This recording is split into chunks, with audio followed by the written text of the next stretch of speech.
Good afternoon, ladies and gentlemen. This is Toby Eunice with the gypsieskiss.tv. Stick with me a couple of seconds, I'll introduce you to Fenn treasure searcher Sarah Jane Woodall.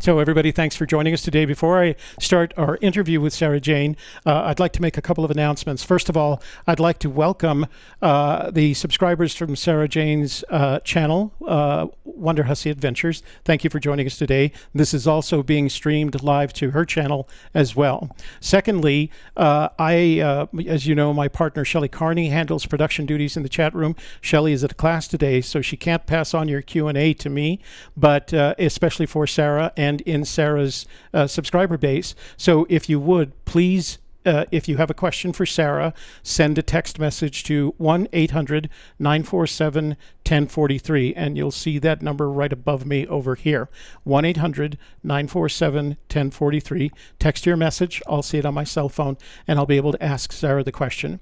And then lastly, for any of those of you who are interested in participating in our It's All About You interview campaign, you can start by filling out the questionnaire at questionnaire.gypsieskiss.tv, and it will come in the order that you fill it out, and eventually we'll get to you and make arrangements for you to conduct a very similar interview.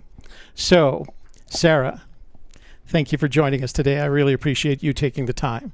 Thank you for having me, Toby. It's been great just talking to you and working through these technologies. And I've got to tell you, you've done a wonderful job of setting up your platform, your audio, your video, and your lighting. You did a great job. Thank you. I know lighting if I know nothing else. So let's start at the beginning. Tell us a little bit about yourself, and you can go back as far as you want to kindergarten or start in the middle, but just tell us how you got to where you are today. Well, I'm originally from California. My dad was in the military, so I grew up in Germany for 8 years. I got a little European flair from that experience. But after that, back to California until I graduated from college with an art degree. And I thought, how am I ever going to afford to live in California with an art degree? So I moved to Las Vegas, which I always thought would be an interesting city to live in, and it certainly is that. I've been here for 18 years now, and there's never a dull moment. I mean, you never get bored here. There's always something to do. And it's not just the city, though. I'm really into the outdoors and exploring the outskirts around the city. Yeah. And Vegas is uniquely situated in the middle of tons of public land, so no shortage of places to explore. And so it sounds like you moved to Las Vegas in 1990. And what have you been doing since you arrived in Las Vegas? I started out, well, of course, I wanted to be a cocktail waitress at Caesar's Palace. That was my dream job. Oh, I'll get rich and I get to wear this cute little white toga and walk around a casino all day going, drinks, drinks. But I thought about it, and that's really not a great job. I mean, you look at some of these waitresses that have been doing it for 30 years, and they don't look very happy. So I ended up becoming a photographer instead in a showroom. So like, you go to see a Vegas show, they come around, hey, get together, let me take your picture. So I did that for a long time and I enjoyed it. Although it was a sales job, I'm not really comfortable being a pushy salesperson. I did well. But eventually, I just started to chafe working for someone else. And I thought, oh, I want to be my own boss. I'm just going to go out on my own and become a freelancer. And at that time, I had started modeling on the side, and I realized, I could probably make enough money modeling to support myself full time without having to come take pictures every night in a smoky casino. So in 2012, I quit my job and went full-time freelance, and I've been a full-time freelancer ever since. Well, congratulations. A very nice move on your part, I'm sure. And I noticed one of your recent videos was a day-long shoot someplace in the desert in Nevada. Oh, that wasn't a day long. It was 7 days. Okay. So an entire week, this photographer hired me and 5 other models to travel in an RV, a 25-foot RV, up and down the state of Nevada between Vegas and Reno for 7 days in an enclosed 25-foot RV with 5 other women. I mean, maybe it sounds like a fantasy to some of you, but the reality was not what you're probably thinking. Yeah, I can imagine.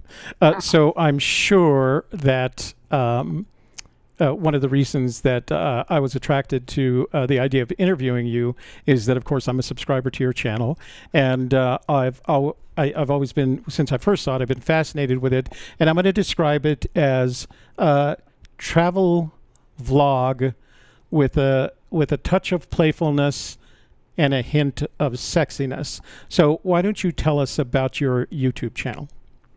Well, it all started as an offshoot of my modeling. I mean, the type of modeling I do, I specialize in taking photographers out to the desert Hmm. in the areas around Vegas. So I was always constantly scouting for interesting new places to shoot. And for whatever reason, a lot of photographers like shooting beautiful young women against busted up old decay. So I was always looking for new old abandoned buildings and factories and places like that. And eventually I got more interested in actually doing the exploring and finding the places and then trying to figure out what happened at the place and why did it become abandoned and who lived here and digging through the artifacts left behind. And that just became more interesting to me than the actual modeling. So I threw up a few videos just almost as afterthought, and they did well. I got a lot of emails from people, and then I realized, oh, there's money in my YouTube account. Hold everything. Let me just stop and focus on this for a minute. And I would say about a year and a half, 2 years ago, I started regularly uploading consistently. Every Wednesday, I upload a new video going to some strange new place, generally in the desert around Vegas, but I do wander pretty far afield. So is there a one-to-one ratio between your travels and the number of videos that end up on your YouTube channel? Or like we do, we'll go out for 5 days and we make 3 or 4 videos from that. How does it work for you? Just depends. I mean, if there's a certain place that I want to go and I'm going there just to shoot that, I may just go to shoot that. If I'm going someplace where there's an opportunity to shoot more, yes, I'll get as much as I can. But sometimes it is just like I just hiked Mount Whitney last week, and that was a big time commitment and all of that, but it's just one video. Here's me hiking Mount Whitney. Right. And how long have you been active with your YouTube channel? Well, I technically started it, I guess YouTube says, in 2011, but I didn't start regularly uploading until 2016. And now you have how many subscribers? I think I'm at like 41,000, closing in on 42. Very good. Very good. Sooner or later, it becomes a business, doesn't it? It is. I mean, it already is a full-time job. I'm just trying to get a full-time income to go along with it. We know the feeling. So I bet you do. What are the plans for your YouTube channel? World domination, the usual. No, I just want to grow it, continue to grow my subscriber base, continue to improve my editing, make my videos look more polished, and explore ever more remote and advanced locations. I've got a pretty gnarly 4-wheel drive car, and I can get to some pretty interesting places. You're very proud of that. What is it? Not a Nissan. Is it a Nissan? That's a Toyota 4Runner. Toyota, right. Yeah, I've noticed that you've taken a lot of pleasure in that particular vehicle, and it does get you into some really interesting places. So tell everybody where they can find you and a little bit about how often you post and kind of what they can expect to see when they get there. Well, my channel is Wonderhussy Adventures. Wonderhussy, that's Wonderhusssy. I always say my mother was Wonder Woman and my father was a shameless hussy. And here I am.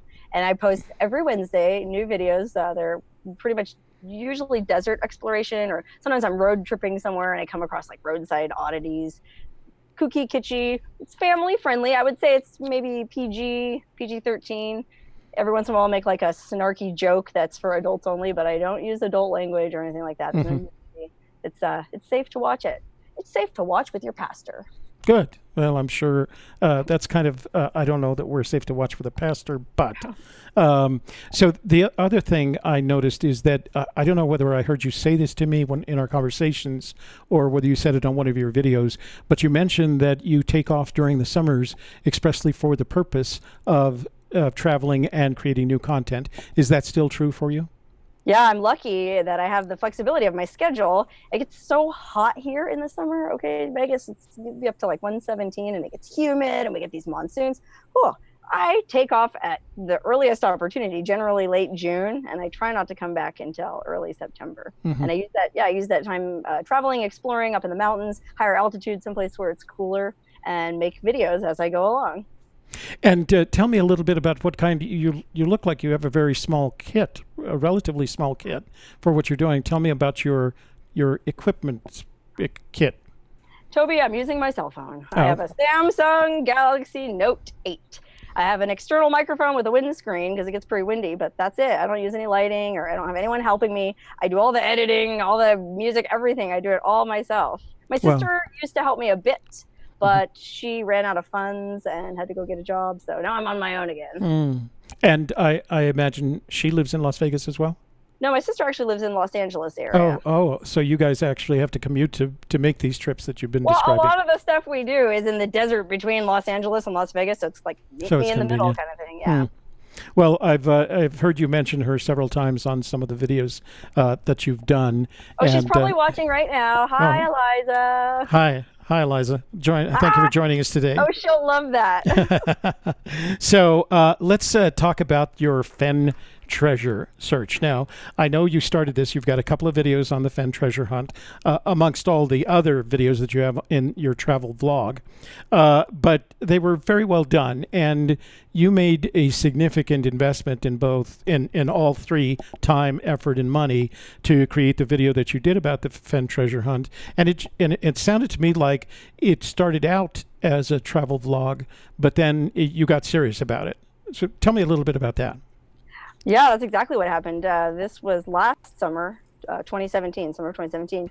I thought, well, there's all these people looking for this treasure, and I've got all this free time. I want to get out of Vegas anyways. I should go look for that treasure. I bet I could find it.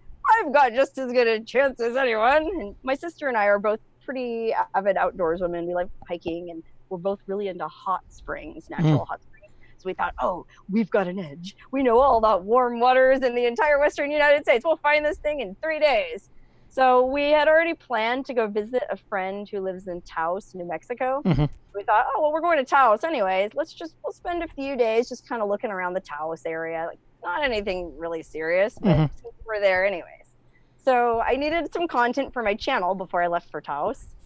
So I made a quickie little vlog video sitting at my desk, like, here's what I'm about to go do, guys. Right. I'm gonna go look for this treasure. And I had a map and a magnifying glass and a Boy Scout shirt on and the whole thing. It was just a goof, right? So we go to Taos, and then I got an email from none other than Fenn himself, Mm. who watched the video and liked it. He liked my moxie and invited my sister and I to come visit with him when we were in Santa Fe. So of course, I said yes, I would love to do that. So my sister and I went over and visited Fenn in his study, which, as everyone watching probably knows, is amazing. hmm And he was just a wonderful, wonderful person. I mean, he was so nice. I'm sure part of why he invited us over is he's a ladies' man. Yeah, he likes the ladies. Yeah. Right. So, I kind of had that in mind, but he was just nothing but polite and cordial, wonderful person. We sat with him for probably close to 3 hours. Wow. That's a Yeah, lot of and time. right. Yeah, I know. Going in, my sister and I kind of had a little, so do we have any questions we want to ask him? But at that time, we weren't really serious about the hunt. We had read the book, The Thrill of the Chase, and we knew, all the poem and everything, but we didn't have any solid ideas where we were going to be searching. I mean, this was just sort of like a lark for us. So we didn't have any specific questions to ask. So we thought, let's just talk to him and see where the conversation goes and just sort of pick up on, subtle cues from him, that kind of thing. So as we're sitting there over the 3 hours, I mean, this conversation just went on and on. He likes to talk. Yeah. And every now and then he'd go, so what do you girls want to know? It was like, well, Where's the treasure? it was like the elephant in the room, right? But I just feel like that would have been in poor taste, right? Go, Exactly. Where's the gold, old man? So, we just came here to visit with you, blah, blah. We just kind of let the conversation take its course. And it was a wonderful visit. He talked a lot, told a lot of stories, some of which I already had read in his book. He took us into his vault and showed us all his, special things in there. But the highlight of the visit for me was I had read in one of the profiles of him, one of the writers went and got a drink out of this bottle of brandy that Jackie Kennedy left in that, or Jackie Onassis left. So he had told me that he would give my sister and I a sip of the brandy. So I was really excited about that. And he did. He shared it with us. We had a little nip of brandy with him. And then after about 3 hours, one of his daughters kept coming in there like checking in, right? Make sure we don't have them tied up and like feeding the information out. But after 3 hours, we left and, got around the corner and like, well, it's still fresh in our mind. Okay, what do we take from this meeting? And what we took from it was he spent almost the entire 3 hours talking about West Yellowstone. And prior to that, like I said, I hadn't done that much research into it, but I sort of felt that it would be in New Mexico because of his age and the fact that he hit it in one afternoon, blah, blah, blah, blah, blah. I just felt like, and the whole thing about 8.25 miles north of Santa Fe, and he hadn't said anything about the Rocky Mountains yet at that point. I just felt it was a no-brainer. It's in New Mexico. But then I go to this meeting with him, and he spends the whole time talking about West Yellowstone. I was like, okay, is he trying to lead us astray? Is he trying to mess with us? Or is he trying to give us this little push in the right direction? Well, we had the whole summer free. Well, I guess we should drive to West Yellowstone. So we went from Santa Fe, went to Taos, and we did search a little bit around there. And then we went up, since we had to pass through Colorado anyways. I thought, oh, well, we should at least pay homage to Browns Canyon and go look around there. And then now I'm making this video at the same time, like, oh, I should make a video about the hunt. So I should probably try to hit all the hot spots, all the main spots. We passed through Wyoming, but we didn't stop in Lander. And we went all the way up to West Yellowstone and Gardner, Montana, all around Yellowstone Park. And we spent, 4 or 5 days searching there. And we did actually have a couple, or I would say reconning, I guess, not searching. We had a couple of recons that, I got excited. Like, oh, this looks like the kind of place I would want to die and leave my phone. And hide a treasure, right? Right? But we obviously didn't find anything. So we kind of went home after that, like, well, we'll do more research over the winter and then we'll come back next summer. Well, neither one of us did any more research over the winter. We had other stuff going on. So now this summer of 2018 rolls around and I go, hey, I'm going to go look for that treasure again. You want to come? And she didn't have as much time. My sister didn't have as much time this summer, but we did spend a bit of time we decided it probably was in New Mexico after all. So we spent some time in New Mexico searching, and I actually spent an entire month in New Mexico searching your beautiful state, which, by the way, oh my God, I spent a month driving around. Okay, I saw all the back areas, and it was gorgeous, gorgeous. We are partial, of course, as you know from our videos, to New Mexico, and it's just that we find these beautiful places to look for what we expect to be a beautiful treasure. So I can appreciate and admire what you guys found out. But I do know that you have a passion for hot springs. So you've seen hot springs in New Mexico that I didn't even know existed. How do you find them? Really? I have a book, a hot spring guidebook. Oh, okay, all right. Just that simple. Yeah. But you're right. There's some amazing ones, like the area around Jemez Springs. Whoa, beautiful. The one that you found in Las Vegas completely surprised me. The one that has it's associated with that United World College? Yeah, exactly. I thought that was a really interesting one. And a beautiful area. Yeah. So, before I continue with our interview, I do want to remind everybody, and I'm starting to get them, I do want to remind everybody that it's hard for me to look at the chat room. So if you want to ask Sarah Jane a question, make sure you text it to the 1-800 number, 1-800-947-1043. And I promised her that we would get through as many of them as we could in the 1 hour time limit that I set, because I think you're working this afternoon, right? Yeah. So we've got to get her out of here at a reasonable time. So let's go through the questionnaire. You did. I asked Sarah Jane to fill out the same questionnaire that we asked everyone else to fill out, and she did. And she says what she's already told us. She lives in Nevada. She believes. Oh, in what state do you believe Fenn hid the treasure?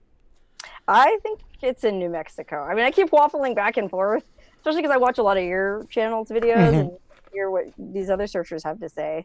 Like, well, especially when Cynthia Meacham went up to West Yellowstone. I thought, oh wow. I mean, she's done hundreds of searches in New Mexico. I mean, if it was there, it seems like she would have found it, but I guess if I were to go back and look, it would be in New Mexico.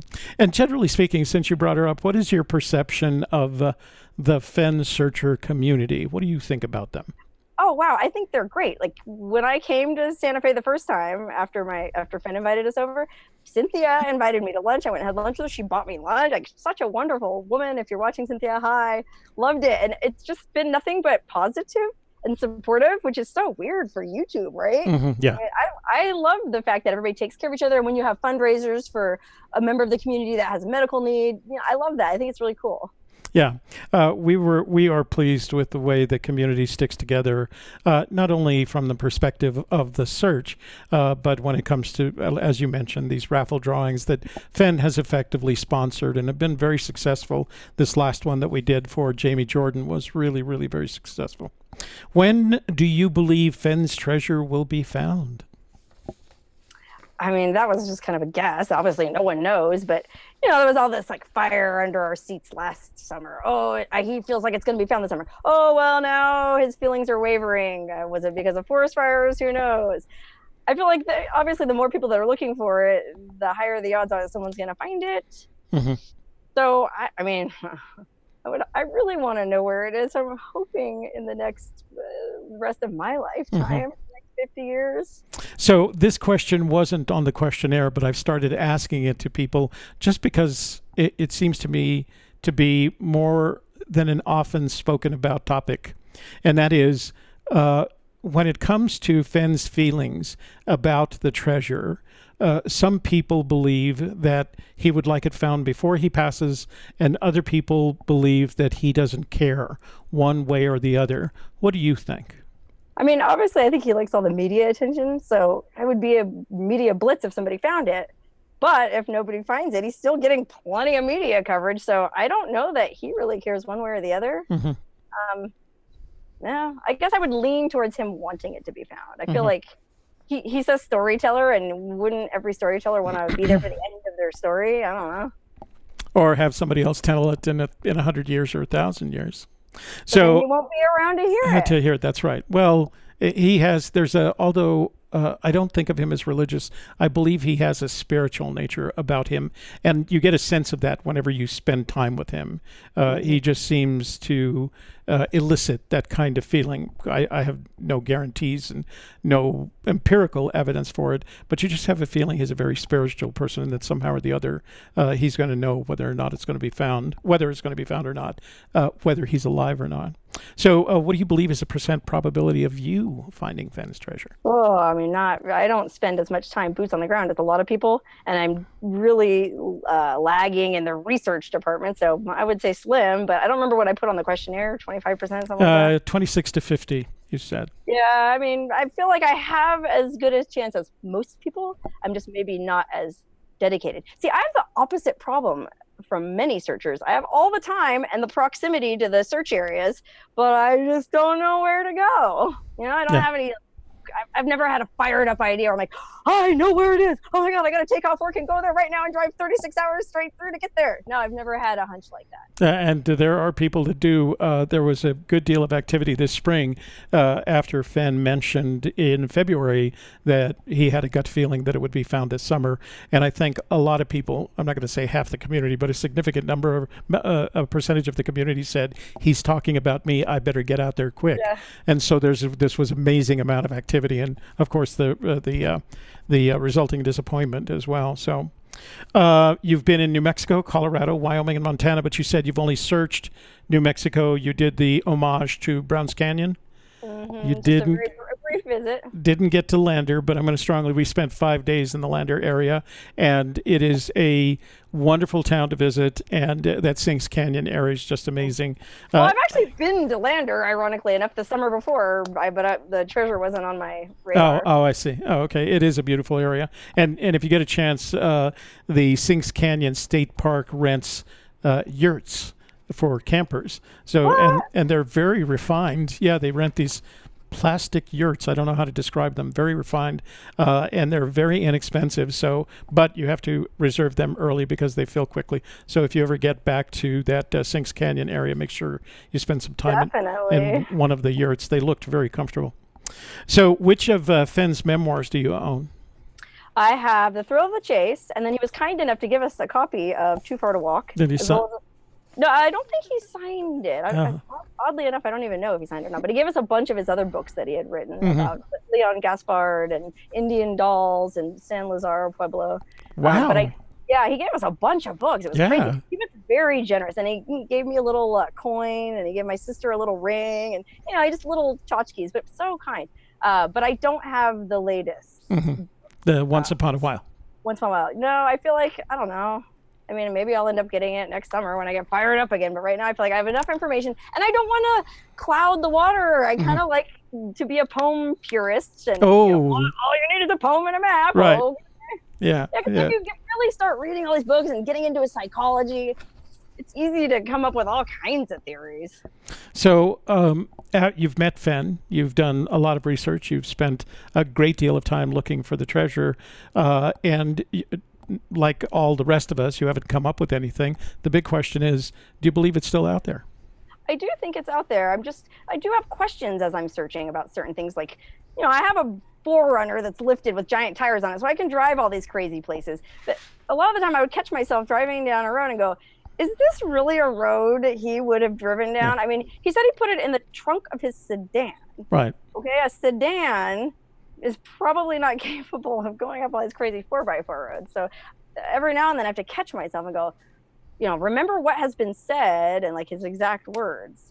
So that's one thing I wonder about. I'm really hung up on this whole idea of where did he park his car? Because if his original plan was to take the treasure and go die with it and then somebody just find it, well, they're going to find, he could only have parked, maybe 3 miles from where he hid it if he was able to make 2 trips in one afternoon, an afternoon being at the longest 12 p.m. to 5 p.m. in 5 hours.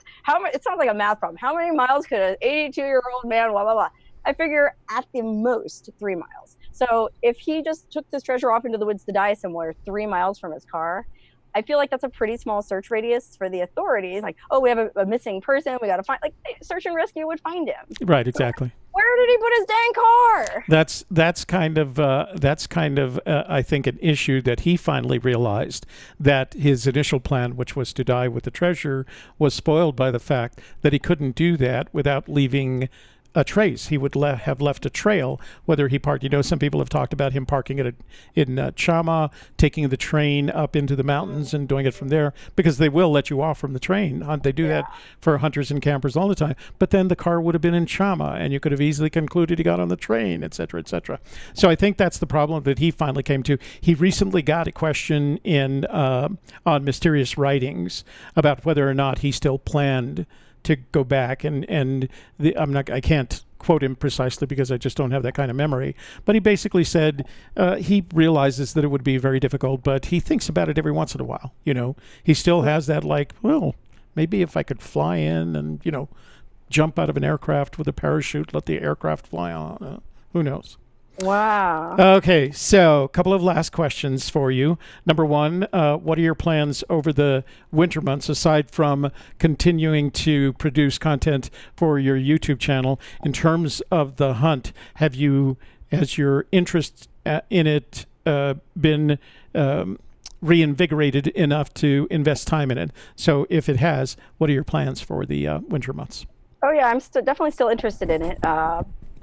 I'm just not much of a planner, I guess. Like, I can sit at my desk and look at Google Maps all day, and I just feel like there's really no substitute for being there in person, which is why I spent an entire month driving around New Mexico. I was working on a solve similar to yours, I think, with the warm waters thing within the state of New Mexico and where they halted. So I searched the area where they halt, on both sides of where they halt, on every place where it was public accessible land, and it was really more like reconning because there's a lot of ground to cover. But, I just go to a place and camp and look around and get a sense for it. And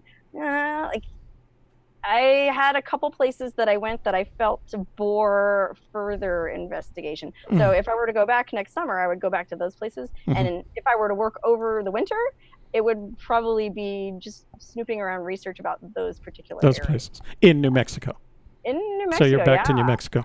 I am back to New Mexico. So if you were to, you might have the opportunity to go visit Fenn again to get him to sign that Too Far to Walk. Just let him know. I was going to ask you, when you said that he told you had a lot of moxie, did he actually use the word moxie? I don't think he did. Oh, okay. It was that sentiment. And when I went back this summer, I thought about I should email him and I should just, hey, I'm going to be back in town. But I didn't because I don't know. I didn't want to be a buggeroo. Hey, email him. Tell him you bought a book book and you'd like to have him autograph it, sign a dedication for you, and I'm sure he's very open to those kinds of things, especially when it's the ladies. I know, he's surprisingly open. I mean, I frankly couldn't believe that he'd invite two total strangers over, and you never know what kind of grifters we could have been. Well, I'm sure he's watched. It's interesting to hear that he's seen your YouTube videos. So well, I only know that he saw that one. I don't know if he's watched yeah. Yeah, he does keep busy. He likes to know, I think, where he stands on this. He's going to watch this, so you might as well say hi and ask to visit him again. Well, good thing that I said nothing but flattering things about him. They were all sincere, wonderful person. I really enjoyed visiting with you, and I sure would like another sip of that brandy. Very good. Okay, so we got a bunch of last question. Seriously, last question. Now that you've been out and in addition done all that adventure traveling that you have done, what advice would you give to a searcher who is just now finding out about the Forest Fenn treasure? That you really got to get boots on the ground and just go looking. I mean, for me, I know I look very high maintenance, but I sleep in my car, man. Like my sister and I both have Forerunners, and we're car campers. We'll drive way up in the mountains and find a spot and, brush our teeth with a jug of water kind of thing. And I feel like that gives you more time on the ground in the area, and it minimizes your budget. So my advice to would-be searchers would be, keep in mind how much all this is going to cost, and do whatever you can to spend as much time as you can actually searching. So if that means foregoing the comforts of a hotel room, then so be it. Well, I have a lot of respect for anyone who can spend a week every year at Burning Man, because I can't imagine that's any more than a hard camping adventure. Yeah, it pretty much is. You're right about that. So let's go on. I've got a bunch of questions on our little texting machine here. Let's see what we got. Where we got? So the other thing I was going to ask you guys, if you would please make sure that when you send a text, you give me your name and what state you're writing in from, so that we can mention it on the show. Hello from Grant and Lucky Dog. Ask Sarah when was her last time in Ballarat visiting Rock Novak, the Paperboy. Oh, so Ballarat is a ghost town right outside Death Valley that has one inhabitant. This really interesting man named Rock Novak. He's an old miner. He's got a chiseled, grizzled face. Really a nice man. So I do spend some time out there hanging out with him because he's just got a lot of cool stories. He's a wonderful person. So I was there over Easter weekend, and I don't know when I'll be back, but I definitely will. Good place to visit, huh? I don't have a name for this. Sarah, would you ever consider visiting the ghost town Lund, L-U-N-D, Utah? Of course, I would consider visiting any ghost town. I have a Google map that I keep all these suggestions on, so I will add Lund, Utah to that map, and I'll get to it when I can. What is it about the ghost towns that intrigues you? I don't know. This goes back to the whole archaeological aspect of like who lived here and why did they leave and what can we tell about their lives by the things they left behind, that kind of thing. It's just interesting to me. Oh, do you have a degree in either archaeology or anthropology, or is it an amateur interest? No, remember, Toby, I got an art degree. Oh, that's right. Yeah, you mentioned that. Amateur interest. I'm a dabbler. Yeah, as we all are. Let's see. I have a fine arts degree as well. Oh, yay. How did you get the name Wonderhussy? Well, like I said earlier, my mother was Wonder Woman and my father was a shameless hussy. No, just kidding. Well, I work as an artistic nude model, like out in the desert on rocks, like Edward Weston. There's some actual historical precedence for this. It's not smut. But that being said, a lot of people still assume the worst about me. So I thought, well, if they're going to call me names anyways, I might as well be the best dang hussy there is. Take advantage. Use branding and marketing counts, right? Yeah, that's what they say. Okay, have you ever thought of let me read this first before I... Okay, so again, guys, remember to send me your name and when you send the text, include your name and where you're writing in from so I can mention it to Sarah. So this person didn't because it was before I mentioned it. Have you ever thought of meeting up with Adam the Woo and doing a joint vlog? Dave, he did say Dave from Louisiana. Dave, yes, I have. Adam the Woo, have you heard of him, Toby? No, I haven't, no. Oh, he's got a YouTube channel with a huge subscriber base. He basically kind of does what I do, just travels around odd places and, hey, look at this. And yes, I have thought of meeting up with him. I've never reached out to him, but if you know him, tell him to call me. I would be happy to do some with him. Adam, that sounds like an invitation. Give her a call. Sounds like an opportunity for a joint vlog entry. Sarah. It could be Wonderhussy together. Wonderhussy. See, that marketing mind always working. Sarah, you look so young, especially for someone wandering the desert all the time. I think that's a compliment. How much time do you devote to your YouTube compared to modeling? And do you ever go further east than New Mexico? Well, thank you, first of all, for your kind compliment. I do spend a lot of time, even when I'm camping in my car in the mountains behind Osher, Colorado, New Mexico. I don't even remember which state that was in. I sit there at night and put on all my creams and blah, blah. I take care of myself. I would definitely consider going farther east. I just mostly travel by car. I mean, obviously, I'm not afraid to fly. I've flown places, but I like the freedom and independence of being in my car. So it is something that I definitely plan to do. I want to travel around the entire USA. I mean, my plan with my YouTube channel is to get to the point where I can fully support myself on it and just travel indefinitely. So yes, I will be coming to a state near you. Good one. All right. Sarah, I really appreciate your points of view and relate to your love of ephemera, aesthetic explorations, and the way land reaches us. If you ever hit DC, let's hit the strange of DC area. Love your smile. DV Vincent on YouTube. Wow, so many big words. Yeah. A lot of ephemera in there, wasn't there? Well, you know, DC. Just kidding. I love it. I have $5 words in my vocabulary too. I raised my children in DC, so I was there for 35 years. This is from Radical Ralph in Maine. Just wanted to say sorry. It's done. Oh, you know what? It's a voicemail. I can't play it. Let me see. 2 years using summer. Hi, Ralph. Hi, Ralph. Sorry, we can't do the voicemails today, Ralph, because I didn't set up my Bluetooth. So that's okay. I know Ralph. He messages me all the time. Oh, Just okay. send me a message, Ralph. All right. So, Sarah, what is your scariest outdoor experience? Have you ever seen a ghost, UFO, or Bigfoot, or anything weird like that? So, what do you think? What is your scariest experience? Man, I wish I had seen all of those things because I'd have 1 billion subscribers. Unfortunately, I have never seen any of them, and I'm kind of a skeptic, cynic. I don't know. I'll believe it when I see it. I'm open, especially to the possibility of aliens and UFOs. But I live right by Area 51. I've been out there 1 million times. I've never seen anything. So have you actually been on Area 51 or around it? Well, I couldn't tell you that, Toby. Oh, okay. You'd have to kill me, right? So let me finish what he has to say. I've been watching your channel off and on for the last 2 years. Congratulations on your success, and I hope your channel continues to grow. That's from thank you. Very kind. Tice. Thank you, Tice. All right. So, hi, Wonderhussy. I was wondering where you come up with your ideas or where to explore. Thanks. Love your videos. How do you come up with your ideas? I actually get a lot of ideas from viewers. People email me all the time, like, oh, you should go check out, like the person that suggested I go to Lund, Utah. I have the map, like I said then, where I pin all these different suggestions that come up. And if I happen to be traveling to that part of the country, I pull my map up and I go, oh, okay, I'll check this, and this. So send them in if you have any ideas for me.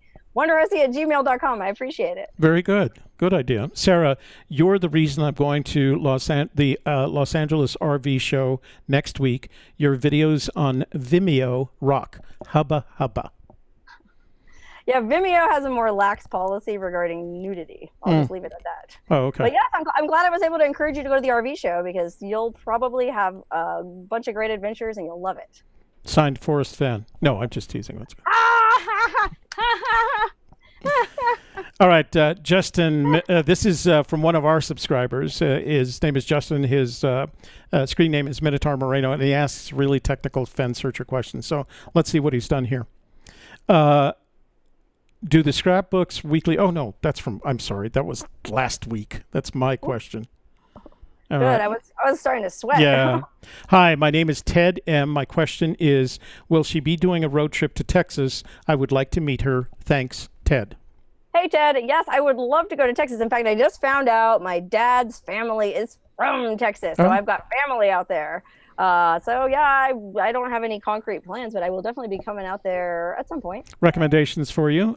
It's more towards the spring, South by Southwest in Austin. Oh A, yeah, I'd a love to go wonderful event. It's kind of the indoor, sane version of Burning Man. that.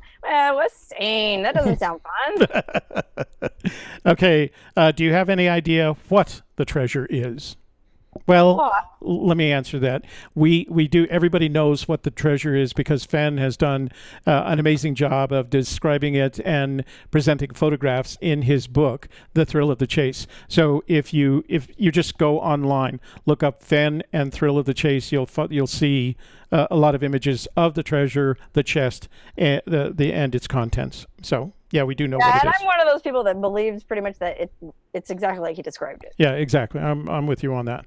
So Sarah Jane is a 1 in a million. I think she would have a great time exploring Adak, Alaska, former military base. Oh, I Former. sure would. I would. Alaska's on my bucket list for sure. I'd love to check that out. It's a beautiful country. I've been there a couple of times. I haven't spent as much time as I have wanted to because mostly it was on business or projects for the government. But every place I had been in was just beautiful. And the people are this interesting mix of iconoclasts and adventurers. It's an interesting combination of people that end up in Alaska. That's basically my people. Um, so this is a question for me. Hi, Toby and Shelley, although you're not Shelley. My question is, which states were most of the searchers looking in from 2010 to 2013 before Fenn and the Rocky Mountains? So whoever asked that question, most searchers, the majority, I'll say around 60 to 70%, were looking in New Mexico just because of the things that Fenn had said. But there were some searchers already heading north to the Yellowstone area, kind of like we all do eventually, because of what Fenn does, which is talk about West Yellowstone. As Sarah mentioned before, in a 3-hour conversation with him at his house, she and her sister Eliza left. Saying to themselves, all he did was talk about West Yellowstone. And I don't know if you guys recall, but David Kirshner of Wired Magazine was writing an article for Wired Magazine and was so convinced after speaking with Fenn that it was in the Yellowstone area that he ordered tickets, airplane and hotel, and made reservations for the West Yellowstone area, and showed up there about the time that we were having Fenn Brie here in New Mexico. So there are pictures on that. So, hello, Sarah. If you find the treasure, would you keep it or give it to charity, like the interview?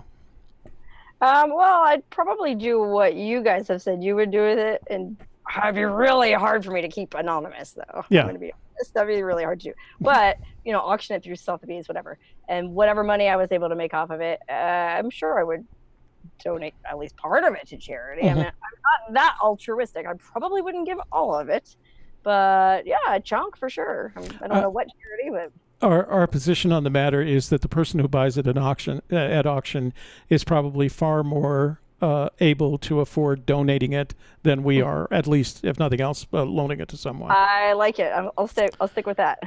Let's see. This question is for Sarah. How much are you making roughly a month on YouTube? Also, Gypsy's Kids, could you answer this one too?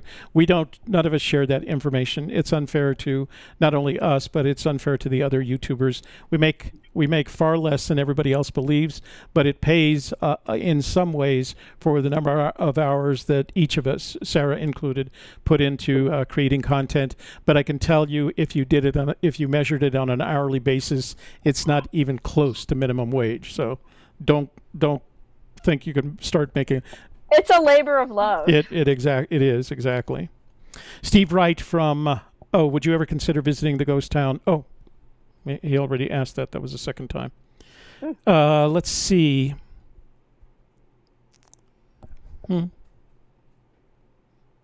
going to pass on this one, okay? Okay. What's the most dangerous place you've ever gone to? I explored an abandoned, it was super toxic, super fun site, mercury mine. So from a, what are you breathing perspective, that's probably pretty dangerous. I felt like I just needed to be decontaminated after being there. Ugh.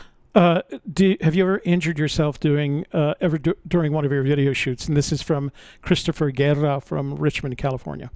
Well, not seriously, but in pretty much my first ever upload, I was exploring this abandoned casino town. It was middle of nowhere on the border of California and Nevada. This whole town was abandoned. There used to be a casino there. So I'm like, oh, what is this? I didn't even know what I was doing. I had a little GoPro and I'm just running around looking at stuff. And I'm notorious for always wearing flip-flops, inappropriate footwear. And boy, howdy, if I didn't step right on a nail, a rusty nail, just like they always warn you about, and it went clean through my flip-flop and into my foot. Yeah, but so I turned the camera off and I kind of like cleaned it off as best I could and just went right on exploring. So I think I've seen Eliza wearing more practical outdoor footwear, right? Well, no, I do have hiking boots, and I wear them when I have to. So this is also from Christopher. Have you ever thought about visiting areas in Mexico? Oh, yes, absolutely. In fact, one of my biggest regrets is that I only started the channel 2 years ago, and prior to that, I've been to Mexico few times, and I've been to so many places I could have made videos of. So yes, I will definitely be back to Mexico. Good. So the Baja area is always beautiful. Oh, so this is Ralph from Southern California. Have you ever been to the Salton Sea Slab City? Yes, I have. It was one of my better performing videos. I went there for New Year's Eve last year, and it was amazing. The people there were so friendly. They invited us into their homes. Like everything that I've seen about Slab City, oh, it's a dangerous place. It was disproven in my experience. So check it out. It's on my YouTube channel. Oh, okay. Well, good. So this one is from one of our viewers, 11 Bravo from Nebraska. Wonderhussy said Fenn talked a lot about West Yellowstone when you visited him. Can you talk a little bit more about that? Did he point you in that direction a little? Thanks. So was there intent behind what he was saying to you? Well, it was hard to tell, like I said earlier, whether he was like trying to mislead us or he was trying to give us a clue. And he didn't, really hammer in on one specific area. He just talked a lot about his memories of his childhood summers in West Yellowstone. So yeah, we thought we'll just go hit all the hot spots up there. So we went to Ojo Caliente, the little thing in the Firehole River. And, oh, you did? You swam in it, right? We went there we needed to wash our hair. We were dirty from sleeping in our cars. Okay, and we used a natural shampoo. Okay, Dr. Bronner, so it doesn't harm the fish, just in case there's any environmentalists watching. And so we did our thing. We took a bath and we took a selfie of both of us and emailed it to Fenn. And do you know what his answer was? Oh, there's one rule about the Firehole River I forgot to tell you girls. No tops allowed. Fenn! I never heard such talk like that. He does like the ladies. This is from a friend of mine who also happens to be a former detective sergeant in Clovis, New Mexico, and he applies a lot of his skills to the Fenn treasure hunt. His name is Sean Martinez. His question is, what is your favorite clue or the clue you consider as the one you may be stuck on or missing in the poem? I mean, I can't even figure out where warm water's halt, really. I mean, I'd say brown, this whole brown thing. I spent a lot of time thinking about that. Yeah, that's a good one. That's a good stumper one. Mine is not far, but too far to walk. I have dreams. Subjective. Yeah, I have dreams about that. Oops, let me go. You have one of the best shows on YouTube. Keep up the shows. Just a thank you. compliment. Didn't say where they were from. Let me go back here and make sure I got that. So this is Doug from Las Vegas. When you are exploring some of those old abandoned places like Coaldale Junction, do passerbys or law enforcement ever question what you are doing? I've never had a problem with law enforcement, but I was a little self-conscious at first of walking around with because I use my cell phone, just talking to myself essentially. But I've gotten to the point where, man, I don't remember. I think downtown Vegas the other day, just walking around talking about it. I didn't even care. I'm sure people were looking at me weird, but hey. But luckily, yes, no run-ins with law enforcement. I try to respect no trespassing signs, which is another thing that probably puts me at a disadvantage. I mean, if something is heavily barricaded and says no trespassing, I'm not going to go. Right. So I think as long as you're talking to your phone, people have learned to accept that as part of whatever, you're streaming or you're making a video. FaceTime, it's more difficult when you're looking up at your hand and talking to it. Then it gets weird. Okay, this is from my friend Heather Dawn to Sarah Jane from Heather Dawn in Wyoming. Are you ever scared of coming across a serial killer? You are very pretty and should always be predator aware. There are worse predators out there than animals. I say this from experience. So how do you feel about that? Well, I've been lucky. I haven't ever had any run-ins with anyone.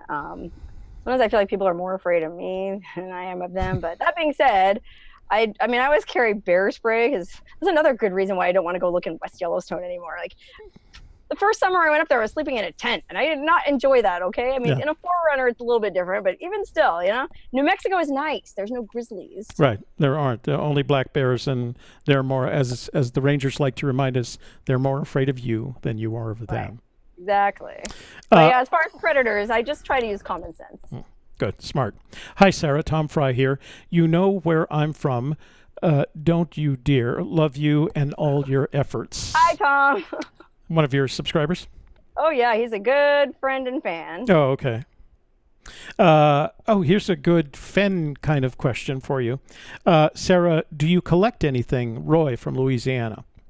I collect experiences. That's pretty much it. I mean, I don't try not to weigh myself down, but that being said, I had to turn my guest bedroom into a dressing room because I have so many costumes and clothes. I do a lot of like showgirl type things here in Vegas. So I guess you could say I collect weird outfits. I was impressed with your homemade outfit at your last Burning Man. You did a great job with that. Well, thank you, Toby. Hi, Sarah. Your video of Cerro Gordo hooked me on your channel. As a woman, Pilt. I'm not sure what that is. Pilt, P-I-L-T. I loved how you spoke highly of the woman. Oh, woman pilot. I loved how you spoke highly of the woman pilot who lived there. Ever consider getting a pilot's license? You could explore lots more places. Robin in Minnesota. What about that? Oh, yeah. Well, first of all, yeah, Cerro Gordo is a ghost town, and it's an amazing place. This beautiful blonde game show hostess who was also a pilot bought it and fixed it up. So that's what she was referring to. I'd be interested in getting a pilot's license myself, but I have too many interests already and not enough time. So I think I'll just take flights from other pilots. Pilots email me all the time, like, hey, you want to go flying? So in fact, I think I'm going on a helicopter ride in a couple weeks. So I will leave the flying to the others for now, but who's to say in the future? Yeah, find some reason to get back to Lander, for example. Yeah. What percentage of your time is spent at home from Sutson in California? Oh, not enough. I would say I probably spend it's probably 50-50. I mean, I go on a lot of trips, but it is nice to sleep in your own bed.